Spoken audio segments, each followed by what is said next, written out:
13 June শুক্রবার থেকে Israel ইরানের পারমাণবিক স্থাপনাগুলোতে বোমা হামলা শুরু করে এবং এই হামলায় ইরানের পরমাণু বিজ্ঞানী নিহত হয়েছেন 14 জন।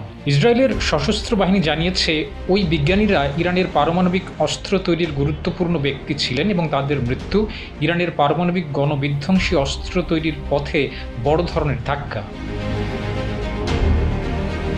প্রশ্ন উঠেছে 2003 সালে যখন ইরাককে আক্রমণ করতে যুক্তরাষ্ট্র এবং এর মিত্ররা দেশটির বিরুদ্ধে গণবিধ্বংসী অস্ত্র ব্যবহারের অভিযোগ তুলেছিল, তার সঙ্গে বর্তমানে ইরানের বিরুদ্ধে যে অভিযোগ করা হচ্ছে সেই অভিযোগ কি একই কিনা?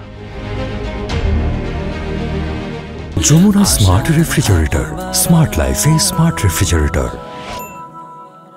যুক্তরাষ্ট্রের গোয়েন্দারা ইরানের পরমাণু প্রকল্প নিয়ে কি বলছে তা নিয়ে বিশ্লেষণ করেছে কাতার ভিত্তিক গণমাধ্যম আল জাজিরা। মার্চের 25 তারিখে ট্রাম্পের জাতীয় গোয়েন্দা পরিচালক তুলসী গাব্বার্ড মার্কিন কংগ্রেসে এর সদস্যদের জানান যে তিনি দ্ব্যর্থহীনভাবে এটা বলতে চান যে ইরান পরমাণু বোমার দিকে যাচ্ছে না। গোয়েন্দারা জানান আয়াতুল্লাহ খামেনি 2003 সালে ইরানের পারমাণবিক কর্মসূচি স্থগিত করার পর নতুন করে অস্ত্র তৈরির কোনো অনুমতি দেননি।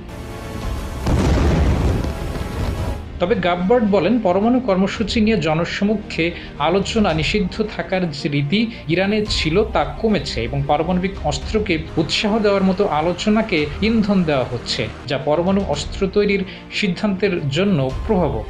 তিনি বলেছেন, বর্তমানে ইরানের যে পরমাণু সমৃদ্ধ অবস্থা তা একটি পরমাণু অস্ত্র না থাকার দেশের জন্য অভূতপূর্ব ঘটনা।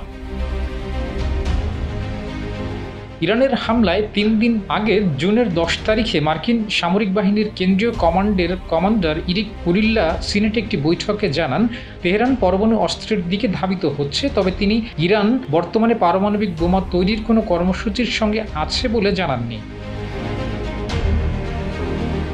ইরান বর্তমানে 60% পরিশুদ্ধ ইউরেনিয়াম উৎপাদন করছে, যা নিয়ে আন্তর্জাতিক আণবিক শক্তি সংস্থা IAEA এবং তেহরানের সমালোচকদের উদ্বেগ রয়েছে। ইউরেনিয়াম সমৃদ্ধকরণ বলতে প্রাকৃতিক ইউরেনিয়ামের মধ্যে ইউরেনিয়াম 235 এর ঘনত্ব বাড়ানোকে বোঝায়। সাধারণত প্রাকৃতিক ইউরেনিয়ামে 0.7% ইউরেনিয়াম 235 থাকে। পরমাণু বোমা তৈরির জন্য প্রাকৃতিক ইউরেনিয়ামের মধ্যে ইউরেনিয়াম 235 থাকতে হয় 90%। ওই পর্যায়ে সমৃদ্ধ ইউরেনিয়াম পারমাণবিক অস্ত্রের পর্যায় হিসেবে বিবেচনা করা হয়। 60% পৌঁছানোর পর বাকিটুকু সমৃদ্ধ করতে বেশি সময় প্রয়োজন হয় না। এজন্য এই পর্যায়ে এসে পরমাণু শক্তি কমিশনের তদারকি বাড়তে দেখা যায়।